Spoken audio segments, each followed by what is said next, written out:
بسم اللہ الرحمن الرحیم۔ ایک غریب دیہاتی بارگاہ رسول صلی اللہ علیہ وسلم میں انگوروں سے بھری ایک ٹوکری کا تحفہ پیش کیا۔ رسول اللہ صلی اللہ علیہ وآلہ وسلم نے وہ انگوروں کی ٹوکری لی اور انگور کھانے شروع کیے۔ پہلا دانہ تناول فرمایا اور مسکرائے۔ اس کے بعد دوسرا دانہ کھایا اور پھر مسکرائے، اور وہ بیچارہ غریب دیہاتی آپ کو مسکراتا دیکھ کر خوشی سے نہال۔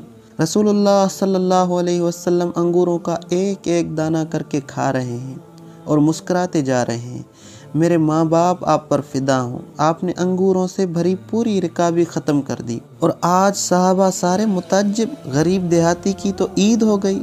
خوشی سے دیوانہ خالی ٹوکری لیے واپس چلا گیا۔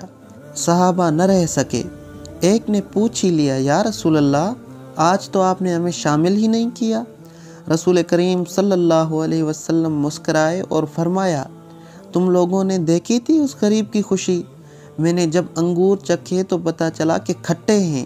مجھے لگا اگر تمہارے ساتھ یہ تقسیم کرتا ہوں تو ہو سکتا ہے تم میں سے کسی سے کچھ ایسی بات یا علامت ظاہر ہو جائے جو اس غریب کی خوشی کو خراب کر کے رکھ دے، اسی لیے میں نہیں چاہتا تھا کہ اس غریب کی خوشی خراب ہو۔